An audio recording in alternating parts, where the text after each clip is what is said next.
Crime, Wine, and Chaos contains adult language and graphic content. Listener discretion is advised. All we are is dust in the wind, Chaos Kids. I'm Amber. And I'm Naomi. And this is Crime, Wine, and Chaos.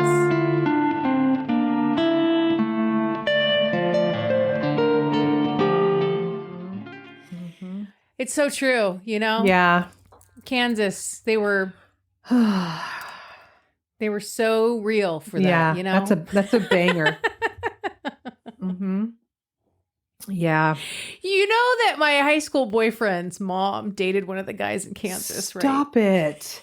You didn't know that? They were from Kansas. His whole family, they were from Kansas. They were like total farm folk. Okay.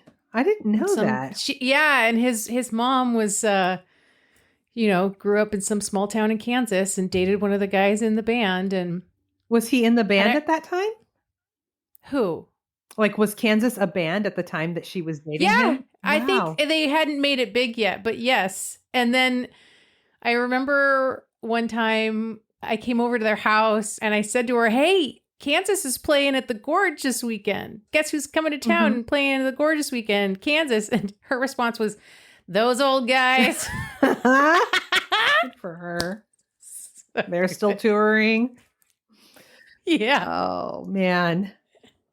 Weird. Oh, I thought that was funny. I'll never forget that. She was great. Yeah. She was really great. Yeah. What's going on with you? I just walked in the door from my other job and grabbed myself an Izzy. And good to go. Here we are. Yeah. So that's what she's drinking today, Chaos Kids. I don't have to ask her that. Nope. I'm drinking It's a green can. That's all I know. Sparkling apple. Oh. That's not your vibe? Okay. I don't really do sparkle stuff much at all. Sparkle stuff? So no glitter. No. Not huge on the sparkling. No sequins. You know? Yeah. I mean, sometimes. I like a good sparkle. I know you do. Mm-hmm. You're a very sparkly gal. Thank you. Mm-hmm. Thank you. Mm-hmm. Do we have any business for the good of the order? Hell's no. Do you? No. Okay. You got your water. Always. Good for you. It's never not water time over here. I have water as well. I just, we got to stay hydrated. That's right. You know? That's right. Especially we're going to dig in on some depressing crime. Oh, is it going to be a bummer?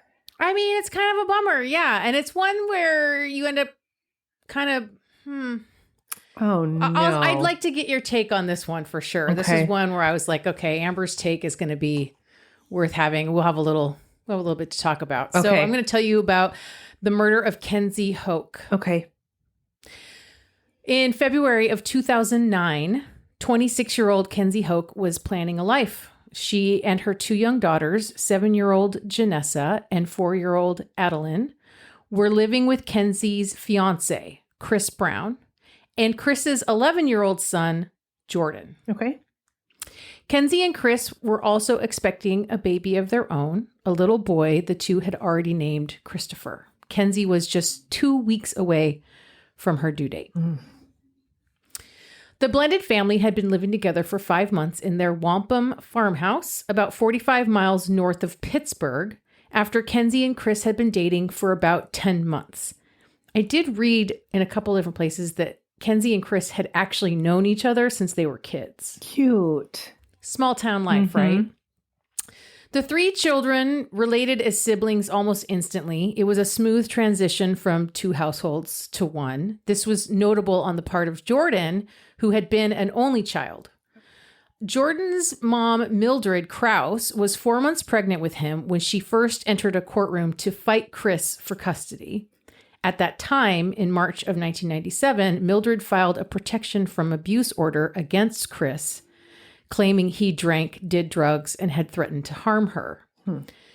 Apparently unaware Mildred was pregnant, Chris was ordered to stay away from her, an order that was later expunged. Immediately after Jordan was born on August 30th of 1997, Mildred contacted Lawrence County Children and Youth Services, requesting that they take custody of Jordan so her mom could adopt him. What? Yeah. Okay. But they didn't have Chris's consent, so the agency declined her request. Chris, meanwhile, with a tip from Mildred's grandmother and Mildred's brother that she was having a baby, filed an emergency petition with the court opposing the move to have Jordan put up for adoption and demanding full custody. So she just didn't tell him and was trying to get this baby adopted. By her mom. That's okay. Wow. In a back and forth battle that was resolved when Jordan was about 2 months old, a court ruled Madeline and Chris would share custody, with Madeline getting him 4 days a week and Chris 3. But on February 5th, 1999, with the consent of both Mildred and Chris was awarded full custody, but court records don't indicate why. Okay. I was going to... In another article somewhere, it just says that like Chris has had full custody of Jordan most of his life after when he was very young, his mother fell seriously ill or something. It sounds to me like she had some serious mental health issues of some kind. And it's weird that for those first couple of years, there was a split custody, even though when she was very early on in her pregnancy, she was trying to make plans to not be his parent at all. At all. Right. Yeah. It's all very muddy, right?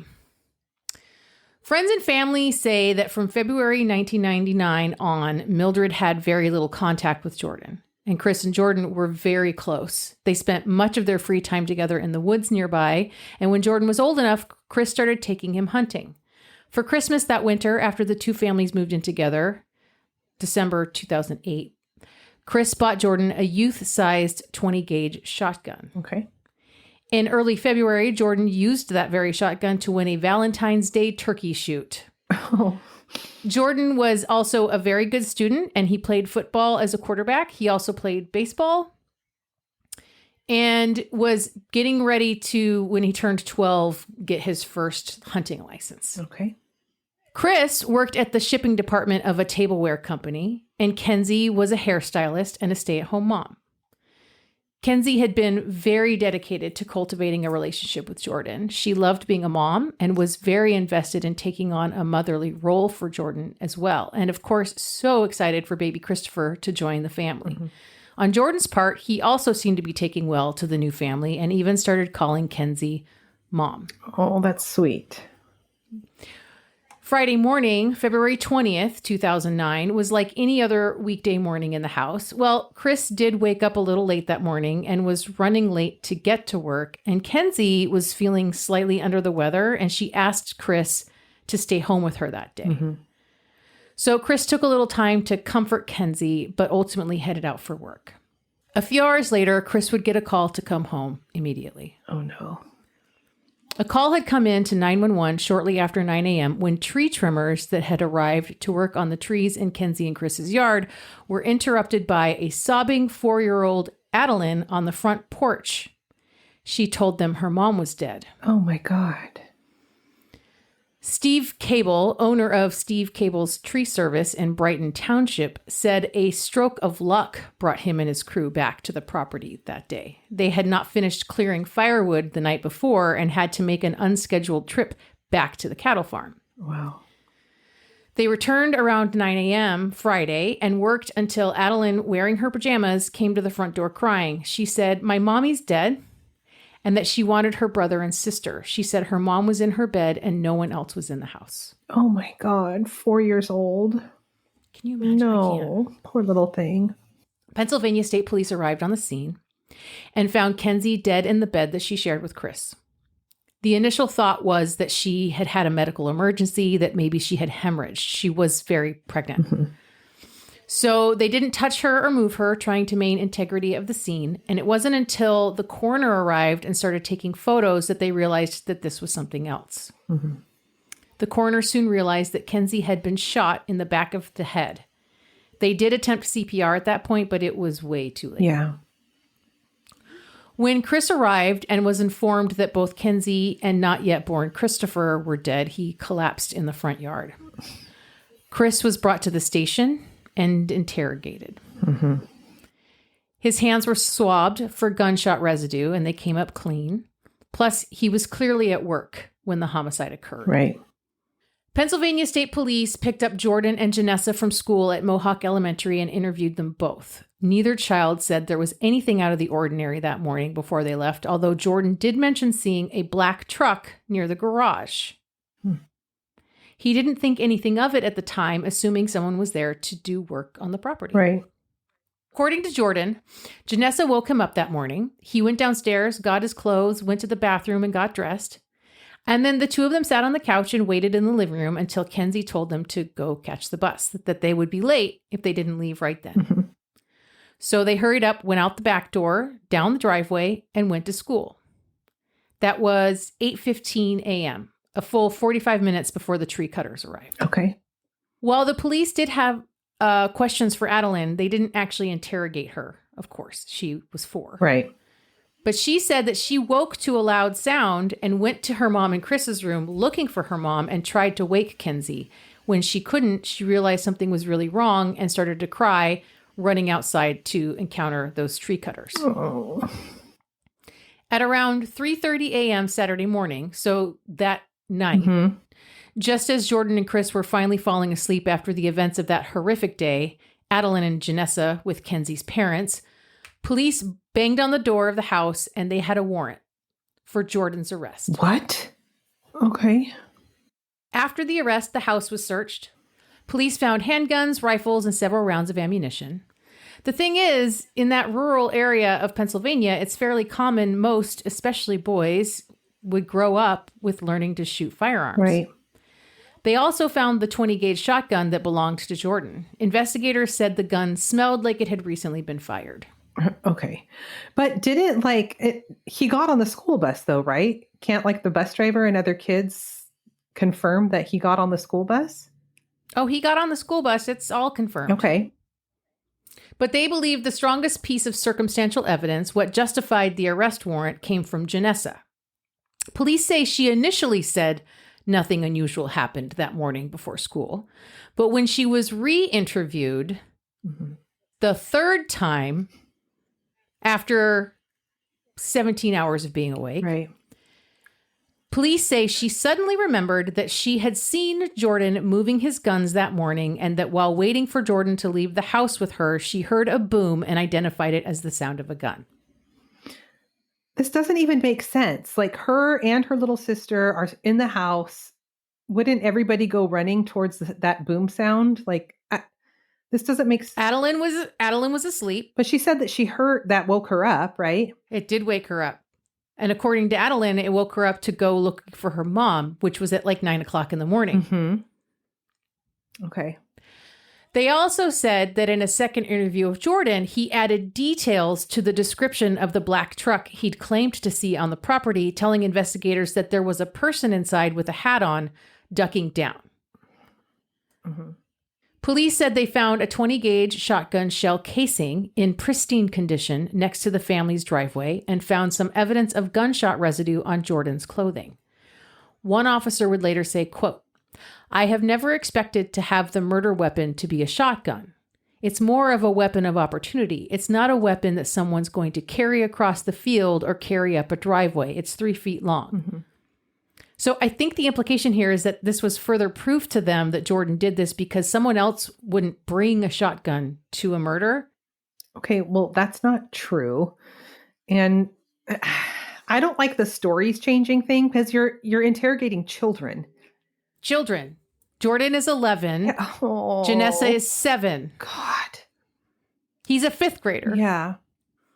They also found a blue blanket police believe Jordan used to conceal the shotgun as he walked it downstairs to the first floor bedroom where his dad and Kenzie slept. The blanket had a quarter-sized hole that appeared to be singed from a gunshot blast. This would be the evidence the prosecution would use to point to premeditation. Oh my God. The autopsy report confirmed that Kenzie had died from a single gunshot wound to the back of the head from a shotgun. Mm-hmm. In his mugshot photo, Jordan had been crying all night. Oh. He was confused. He did not understand what was happening to him.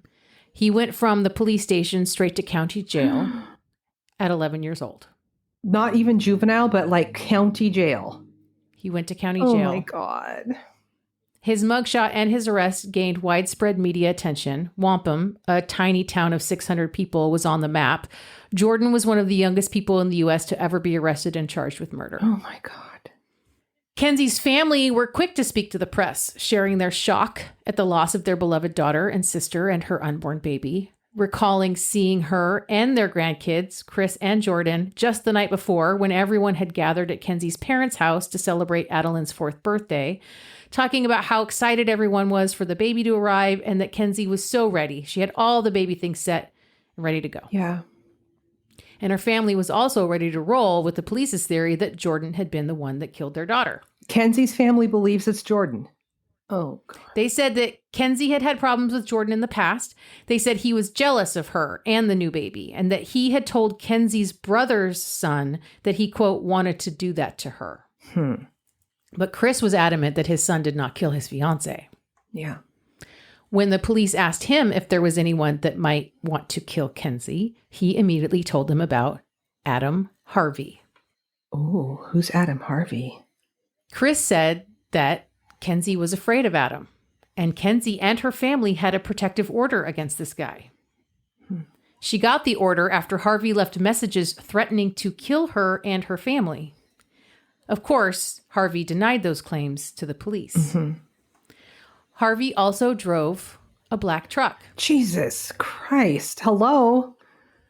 But when police pulled him over in that truck the day of the murders, they determined that he could not have made the almost 24-mile drive over to Chris and Kenzie's house and back to his neighborhood because snow left on the hood of his truck was still there.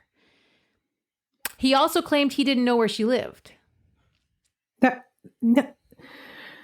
Okay. Police said they also tested his hands for the presence of gunshot residue and found none. But what police did discover during their interview with Harvey was that he had recently found out that Adeline was not his biological child. Oh. He acknowledged to the police that he and Kenzie had argued about money. She wanted child support for Adeline, but he had refused, saying he wanted proof that Adeline was his. Is the older one his? I believe, maybe? Okay. I'm not sure. One of the investigating officers would later say, quote, I saw a gentleman in front of me that was crying. Even with the relationship they had, Adam was still in love with Kenzie. I guess you could speculate that, but with my years of interviewing people, he was crying for her. Okay. Ugh. What about the little boy that cried all night long that you just put in county jail? Yeah. This is gross. Harvey was cooperative and agreed to take a polygraph, so they brought out the magical mystery tour for him. He held on to some cans attached to strings. That's exactly right. Harvey told police he didn't harm Kenzie, telling them he was sleeping at home when she was killed, and his father backed up his alibi, confirming Harvey's story that he was home with them. Within a day, Adam Harvey was cleared as a suspect. Oh my God. Quote, he has someone that says that he's at home, and from the trooper that interviewed him who said the truck didn't look like it had been driven, and we took photos of the truck, it's the totality of the circumstances. It's such a small window and such an unlikely set of circumstances that, one, he found out where she lived. He knew the doors were unlocked. He knew there was a 20-gauge shotgun that they have in the house and gets there after everybody leaves before it snows with no tracks and gets by the tree cutting guys. That seems highly unlikely. Jordan was initially charged as an adult with criminal homicide. Oh my God. In Pennsylvania, there is no criminal homicide charge in juvenile court. The DA said if Jordan was 18, they would pursue the death penalty. Oh my God. Jordan's defense attorney worked to get his case moved to juvenile court while Jordan sat in the Lawrence County Jail, separate from the roughly 300 adult inmates, a facility that does not have adequate accommodations for a child. Right. A month later, he was transferred to a juvenile facility because of the lack of accommodations for children at the county jail. Jordan pled not guilty. He said he did not kill Kenzie, and Chris stood by his son. And it was a long process. Jordan's attorney petitioned for Jordan to be tried as a juvenile, not as an adult. At the time, not sure about now, there was no lower limit for the age someone could be charged as an adult with criminal homicide in Pennsylvania. Oh. This meant that if tried and convicted as an adult, Jordan would receive a life sentence. Oh my God, he's 11 years old. I can't remember when that law went into effect nationally? I feel like it was 2018 where the Supreme Court ruled that you can't do life sentences on for juveniles. Mm-hmm. Yeah. So this was definitely before that. Mm-hmm. Yeah, so this meant if he was tried and convicted as an adult, Jordan would receive a life sentence. His first court appearance on the matter, Jordan was 12. That time, the judge ruled he could be charged as an adult, which of course Jordan's attorney appealed, and finally had a higher court rule in Jordan's favor. So Jordan went through the juvenile process where he would only be held if found guilty until he was 21. Mm-hmm. When Jordan was 14 in 2012, he finally went to trial. Closed door, of course. Mm-hmm. A trial that lasted 3 days and ended in a guilty verdict. First-degree murder and criminal homicide of an unborn child. Oh, my God. Guilty? Well, I think that's actually technically something like criminally negligent or something. Mm-hmm. It's different in juvenile court, the way they describe it or what they call it. Mm-hmm. For 7 years total, Jordan was locked up, and Chris visited him every single day, even for the years that Jordan was in a facility over 100 miles away. Oh, this poor guy. During that time, Amnesty International spoke on behalf of Jordan, and the Innocence Project worked on Jordan's case. Mm-hmm. Jordan was released in 2016 after completing a whole slew of juvenile detention programs, and then spent the next 2 years working on being exonerated. Jordan's attorneys appealed his conviction, and a higher court agreed. There was insufficient evidence against Jordan. The state failed to prove he and only he could have committed the killing, and the Pennsylvania State Supreme Court in July of 2018 unanimously overturned his conviction, which means he cannot be retried. Yeah, but you know what? Fuck right off, because he just lost the second half of his entire childhood. Yep. Chris has since spoken publicly, which he did not do until Jordan won his appeal with the state Supreme Court. He said over the years, he gave Jordan every opportunity to, like come clean. Mm-hmm. Like, I love you, buddy. I'm your dad no matter what. You can tell me anything. And Jordan never wavered that he was innocent. Mm-hmm. He never, even in a weak moment of whatever, said, "You're right, Dad. I'm sorry. I killed him." Never once. Mm-hmm. Never once. Kenzie's family was really upset by all this. They believe that Jordan did kill Kenzie, as do the police officers who charged him. Of course. Chris and his family want a new investigation into Kenzie's murder. They're convinced that the real murderer has yet to be found. Mm-hmm. Jordan brought a lawsuit against the 4 state troopers that charged him with murder, claiming that they had fabricated evidence and stole his entire childhood. The lawsuit went to trial late last year, and on the 12th of December, 2024, the jury ruled in the favor of the state troopers. They didn't fabricate evidence, and they didn't owe him anything. I can't believe Kenzie's family still believes that, because up until that point, that was their grandkid, right? I assume they loved him. Yeah, and the way they talked about it was like, as soon as Chris and Kenzie got together, and they were like, it was so serious. Like, yeah, everybody treated Jordan like he was part of the family. There was one big happy family. Like, they were like, we're a family. Mm-hmm. You know what I mean? Yeah. And that included her parents and her brother and like the cousins and whatever. Like, yeah, totally. Oh, God, that poor kid. I mean, like, everybody else besides Kenzie's family was like, there was never anything violent or angry about Jordan. There was no red flags. There was no signs that there was anything wrong with him. Right. At all. Yeah. Like, there was no prior indication that something like this he could have done something like this or was thinking about doing something like this. Right. Oh, that poor kid. Yeah. So do his, former sisters, do they think he did it? Do they talk to him anymore? Well, it's interesting. I found one little snippet of an article. Adeline, at the time that the article was written, was like 16. Mm-hmm. And she said that they didn't really like take her testimony seriously or whatever when they interviewed her, because she was 4 at the time. Mm-hmm. And they basically considered her like an unreliable narrator. Mm-hmm.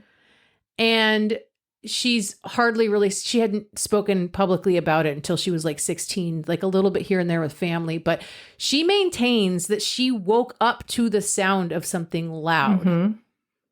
That she thought might have been a gunshot. Yeah. She was 4. So, But that means that would have happened around or just before 9:00, which would have been 45 minutes after. Like, we don't know the timeline of like when she woke up, how long she was like wandering the house looking for her mom, how long she was trying to wake up her mom, and like how long she wandered before she went out front and like cried and got the attention of the tree cutting guys, or how long she was on the porch crying before the tree cutting guys even noticed her. You know what I'm saying? Yeah. So it's like, so 45 minutes is plenty of time for someone to show up, shoot her, and leave. Oh, yeah. Yeah, absolutely. But if the older sister is like, we sat on the couch and waited for the bus to come, like if Jordan was like getting the gun, loading it, whatever, did that, put it away, like the older one would have noticed all of this. Right. And that was one of the things I read too in another article that talked about that very thing, which is that like the gun had been cleaned and put back. Yeah. And she was just like waiting for him and heard a boom, and then they just ran off to catch the bus. Yeah, no. Like she didn't know what the sound of a gunshot was. Right. This doesn't make any sense. And when there's a picture of like, I think it's a crime scene photo or whatever of like the guns that were recovered from the house. And it's like a pile of guns. There's like a couple of handguns and like, a handful of like rifles, like hunting rifles, right? Like multiple. And they're living in rural Pennsylvania where like most of the men hunt or most of the people hunt, like even women probably hunt. So like, it's not unreasonable to assume that this guy found out where they lived, maybe even stalked their house, did his research on these. It's a small town. If Kenzie and Chris had known each other since they were kids.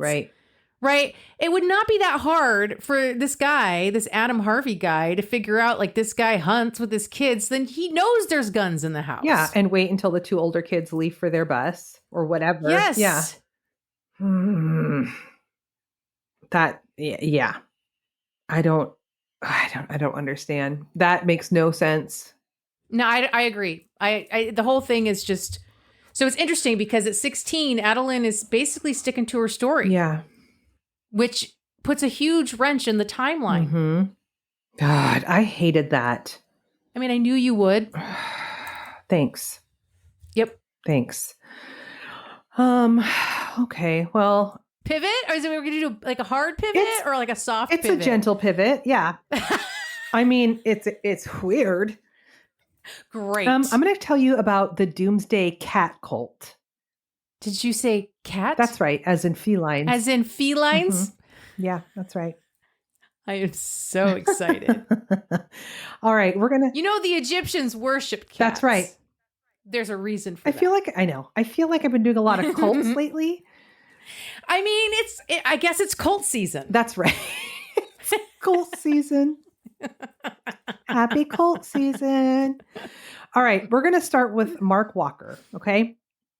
He was the father of 2 sons and 1 daughter.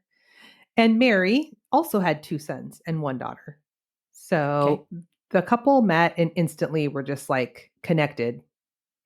They married in 2006 and it was like the perfect Brady Bunch situation right away. And so they were really hopeful. They were really hopeful and super optimistic for their blended family, right? The first time that all of the kids met each other was actually on a ski trip to Whistler, which was in 2005. Whistler. Fancy. Have you ever been up there? No, I hear it's beautiful. It is. It's really beautiful. I don't ski though. I don't either, but you don't have to ski to go to Whistler. Okay, great. I don't like to be cold. But you can go to Whistler in the summer and there's other things to do. That's true. Okay. I'll check it out one of these days. Okay, so Mark had an ex-wife, Sheryl Walker Ruthven, who had some issues. And Mary really tried to like understand and be patient with Sheryl so that they could have a functional blended family, you know? I do know. So Sheryl was a Pentecostal preacher in Bellingham, Washington. Oh, we're doing another local cult? I'm starting to get concerned that there's a lot of cults in this neck of the woods. A lot of cults, a lot of serial killers. Like, what's going on, Washington? Yeah. Okay. Yeah. Bellingham. Yeah. For those who don't know, Bellingham is basically the last like town of note. It's a college town in the northwest corner of Washington State. It's the last main city, you could call it a city, before you get to the border with Canada. That's true. That's correct. We saw the border when we went to Blaine. We were right there. Blaine is technically right on the border, and Blaine is just a little bit north of Bellingham. Yeah, cute town. So she's a Pentecostal preacher. She's extremely charismatic. And she had attracted roughly 200 followers in Bellingham. Okay. I mean, that's significant in person. Oh, for especially sure. in Bellingham, because again, Bellingham's not that No, big. it's not. It's a town, but it's not a big town. No. She had a reputation for pushing the boundaries of traditional faith. So the very first time Mary ever met Sheryl was after this trip to Whistler. When they got back from their trip, they pulled into Mark's driveway and Sheryl was parked there and like waiting for them. Oh. And Mark and Mary started unloading the car and Sheryl just like walked right into the house. Yeah. God. I'm just going to say for the record, I don't like it. I don't like it when my ex-husband walks into my house. He doesn't get to do that anymore. No, we don't just walk into, no. Oh my God. So Mark and Sheryl had only divorced just the year prior in 2004. They had 50-50 custody of their children. But if Sheryl had her way, Mark would have no visitation at all. Sure. The divorce was a result of Sheryl believing that she was almighty and that Mark was to be subservient to her. I mean, I can't fault a woman for that. Well, she takes it a little too far. Watching her preach, I had third-party embarrassment. What did you say? You had the tingles. I had the what tingles. Did you say the other day? One of the last episodes we recorded about if a woman wants a happy life, marry a man that you can beat up in a pinch. Did I say that? Yes. That's terrible. Don't beat anybody up. It's sort of like not ever getting a dog that could maul you. Like get one that you can overpower. You know? Like be smart. Yeah. This is why teenagers are so scary. Teenagers are scary. Yeah. So Sheryl, she would tell her congregation that Mark was manifesting demons, that he was a devil named Baphomet. Oh. And that Mary was a reincarnated temple whore named Ashra. Great. Yep. A demon and a whore. Love it. It's a match made in heaven. This is the love story of a demon and a whore. Sit back while I tell you. P.S. They're called sex workers. Yeah, exactly. Because it's work and they deserve dignity. I feel like it's work even when you're not getting paid. Like, where's my kickbacks for this? Whoa. I think you're doing it wrong. Oh. Damn it. Okay, so she even told people in her inner circle that Mark needed to die. Whoa. You're so funny. This is intense. I know. I mean, at least Jay-Z was just suing people, you know? Zebra. She was suing people and playing Huckabuckle Beanstalk. She wasn't trying to get people to kill anyone. No. You've got to watch this Sheryl woman do her preaching. It is so uncomfortable. Okay. So in 2008, Sheryl meets a man from New Mexico named Rick Madrid. And she meets him when he joins her congregation. And Rick is like a beer drinking, motorcycle riding dude. He grew up riding horses. And he visited the church as a guest. And Sheryl noticed him right away. And she just starts love bombing him. Okay. So Rick said there was an instant physical attraction. And that there was some kind of powerful energy about her that was seductive. And so he eventually moved in with her in Bellingham, and they soon got married. And Sheryl then started having her congregation pray that Mark would die, citing spiritual reasons.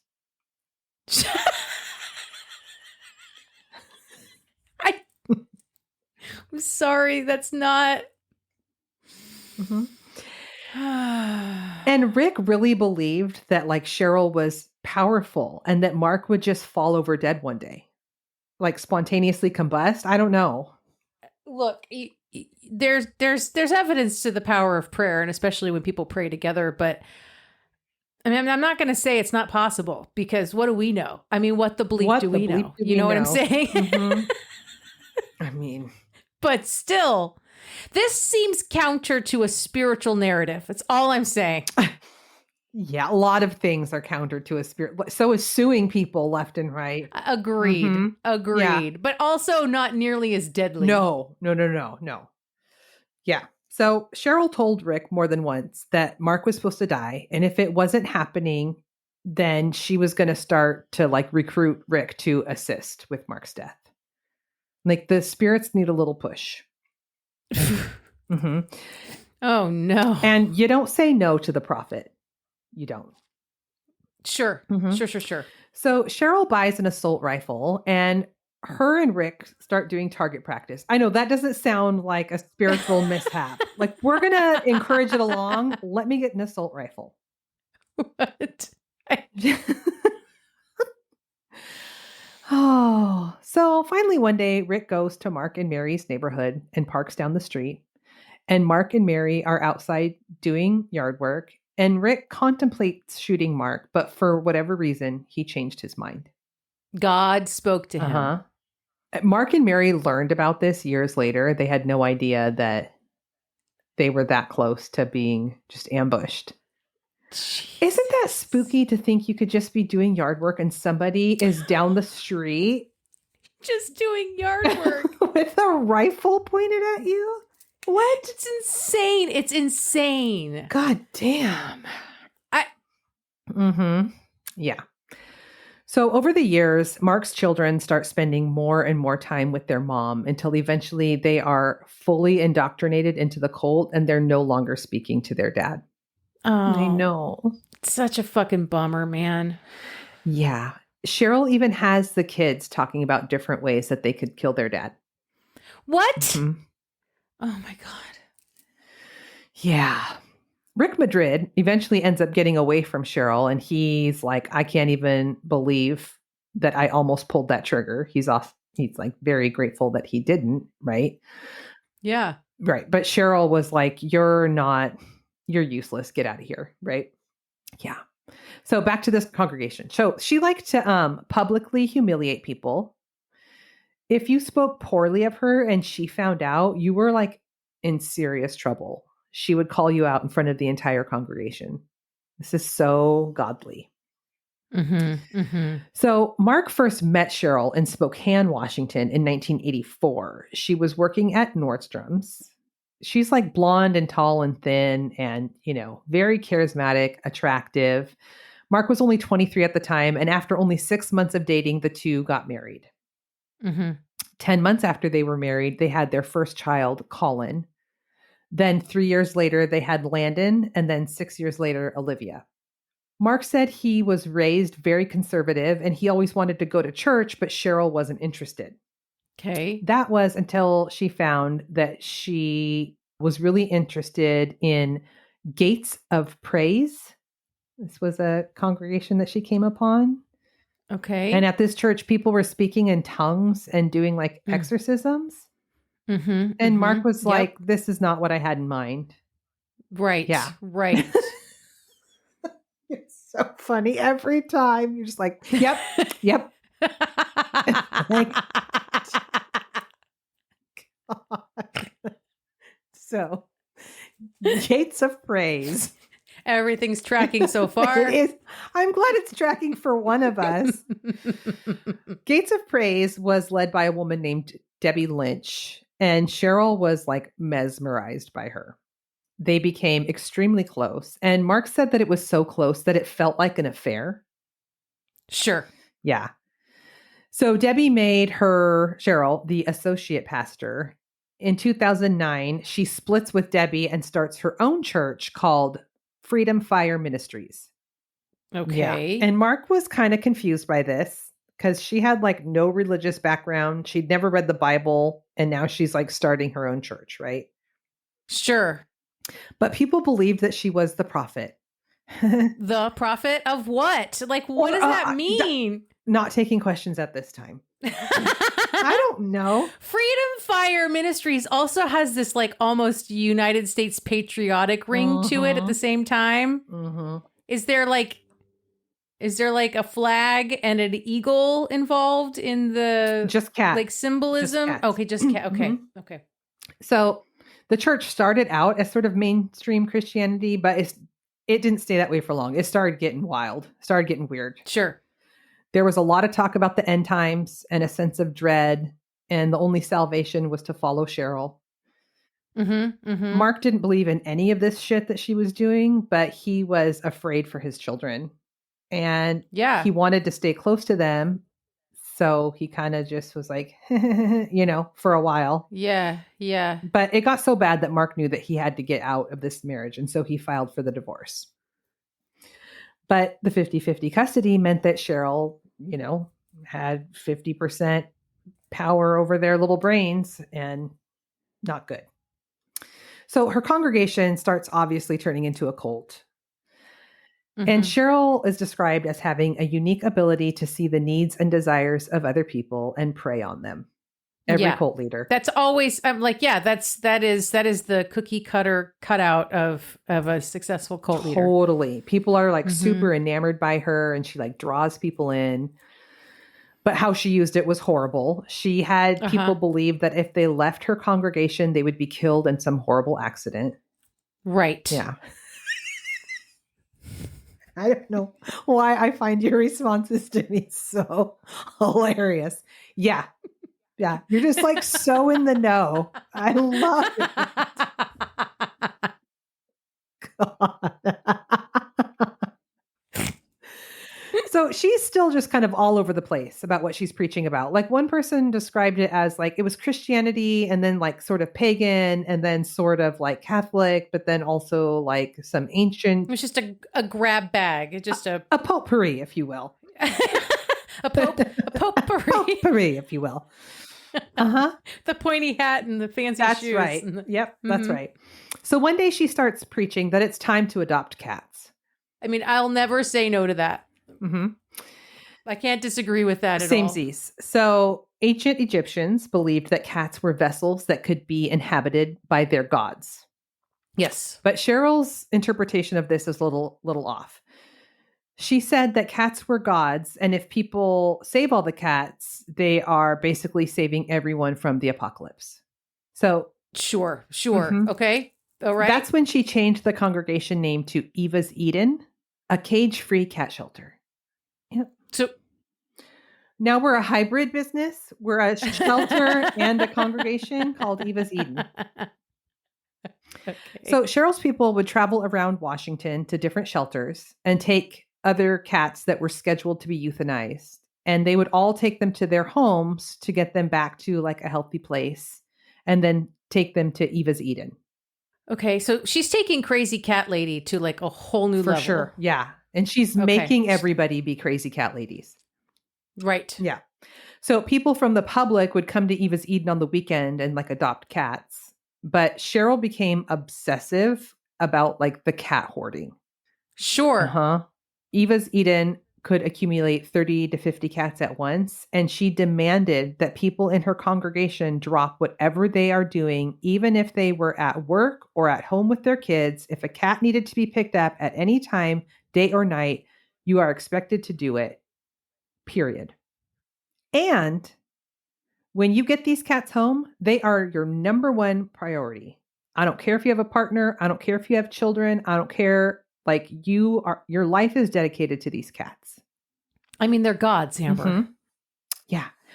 You feed your cat first before you feed yourself or your children in the morning. And then she starts like pitting people against each other in like cat competitions. Like so-and-so has 35 cats and you only have 20 cats. Why aren't you doing your part? Every one of these people's houses is a nightmare. That's my next sentence. Yeah. One former member talked about the state of her home with this many cats, that there was a litter box in every room and the entire house smelled fucking awful. Yeah. And if you said no to taking a cat, you would be publicly humiliated by Sheryl or even exiled Sure. from the church. Oh, sure. Yeah, of course. Yeah. Then the cult they all go on a field trip to see the Da Vinci Code together. And that's when Sheryl says that she is Mary Magdalene. Mm-hmm. Which in the Da Vinci Code presents the theory that Mary Magdalene was actually Jesus's wife. Yes. Mm-hmm. Yeah, I've got a little Wikipedia explanation of Mary Magdalene here. It says that she traveled with Jesus as one of his followers and was a witness to his crucifixion and resurrection. She is considered to be a saint by the Catholic, Eastern Orthodox, Anglican, and Lutheran denominations. Mm-hmm. Okay, so now she's Mary Magdalene, and she would sometimes prick her finger during congregation and squeeze her blood into the communion, and members would have to drink it. No. No. No. Yeah. So then she, starts taking people's money. She tells them that tithing is required and people are being left destitute while Sheryl is living the life, right? I mean, that's just common practice for any religion. Mm-hmm. Okay. And as far as the cats, they're picking these cats up for free, but the people in the congregation are required to pay for their food and the litter and the vet bills of 30 cats, right? Right. Yes. Mm-hmm. Sheryl uses a lot of this tithing money for breast implants and a couple other plastic surgeries. Of course she does. She needs to look like Mary Magdalene. And Mary Magdalene famously had huge tits. Well, yeah. I mean, she is Mary Magdalene, so yeah. Maybe she should have just prayed about boob growth and it would have just happened. It could have. Maybe if she had set the congregation together to praying for larger breasts instead of the death of her ex-husband, maybe they would have gotten some more traction. That's right. God. So back to Mark here. So Mark, the way that this all went down with his children was one day he had plans to take his daughter to lunch for her 18th birthday. The daughter, Olivia, is the youngest. So now all of the children are adults. And Mark tries to call Olivia on her cell phone to confirm plans, and her phone had been shut off. Oh. He then calls his two other adult kids, and their phones had also been turned off, and so was Sheryl's. So he drives over to Sheryl's house, and he can see through the window that the house is completely empty. She had packed up and moved out with the kids and shut off all cell phones. And apparently they drove all night and into the next day until they got to Tennessee. Tennessee? Mm-hmm. Yep. So Mark and Sheryl, they had 50-50 custody, which was a court order. And this was in effect until the youngest turned 18 and graduated from high school. Mm-hmm. So Mark goes to the high school to try and find out what's going on. And they're like, oh, you didn't know Olivia graduated early. She finished high school a month ago. And so Sheryl had this plan. For the moment she turned 18. Mm-hmm. Finish high school early and we're going to leave and your dad won't know. Mm-hmm. Holy shit. Yep. So her and all her followers, they all move out to Tennessee. They have a caravan of guns and cats on the highway. I mean, sure. Pack only what you need. The guns and the cats. We leave tonight. I just had this image though of the cats with the guns. Probably. Well, they're gods. They can do anything. Oh my God. So once in Tennessee, Sheryl buys a 42-acre property. So now we're in Columbia, Tennessee, 2013. As soon as Mary finds out that this is where Sheryl went, which Mary's investigating. She's on it. She finds out that they went to Tennessee. She puts up a Facebook page about Sheryl and her cat cult, and it starts getting a lot of traction. Mm-hmm. And it was through this page that they came upon an episode of the podcast Opportunist from 2021, where Rick Madrid was interviewed and he admits to the plan that he and Sheryl had to kill Mark. What? Yeah. He did an interview on a podcast and admitted this? Yeah. Mm-hmm. Which is how Mark and Mary found out that they were almost killed. Oh my God. It's so creepy. Yeah. So, but unfortunately, months after appearing on this podcast, Rick Madrid died. Of course he did. They prayed for it. They heard it and they prayed for it. That's exactly right. It was ruled as died of unknown causes, but most people speculate that Sheryl orchestrated his death because, he outed her about this plot to kill Mark. So anyway, today Sheryl is living in Kentucky. She started a new rescue called Da Vinci's Dream, and it now includes dogs. Mm-hmm. And Mark hasn't spoken to his children since February of 2013. Dogs are the lesser deities. Oh, yeah. And that's the Doomsday cat cult. That's it? That's it. That's all I know. And his kids still aren't talking to him. Mm-mm. All three of them. All three of them. That part's the crazy part to me, that not one of them has broken away and regained their sanity in adulthood. I know. God, I really feel for Mark in that. I do too. That would just be devastating. All the cats, though. God. All those cats. Well, now they're all in one place, right? I mean, I guess. I don't know. Ugh. And all those unsuspecting people coming to what they believe is just like a no-kill rescue, Eva's whatever it is, Eva's cat garden, I don't remember what it's called, to adopt, not realizing that she was collecting all those adoption fees for her breast implant. That they were supporting this crazy cult leader. Mm-hmm. Yeah, totally. Oh my God. Mm-hmm. Wow, sister, you've left me speechless today. You're welcome. Yeah, it was a good job. Thank you. Well done. Thank you. Well played. Well played. Join the club.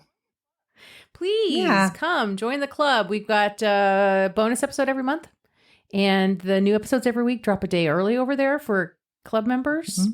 And every once in a while we get together virtually and drink wine and chit chat, and it's a good time. That's right. It's $5 a month. Patreon.com backsplash. Subway tile backsplash. Don't talk back. Yakety yak. Exactly. Crime, wine, and chaos. Exactly. Wow, you just pulled an Amber with those words. Jeez. Oh my God.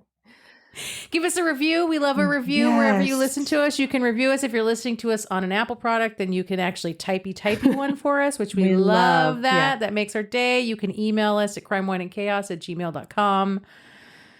And sister, I love you. But that was so chaotic. Goodbye. Bye.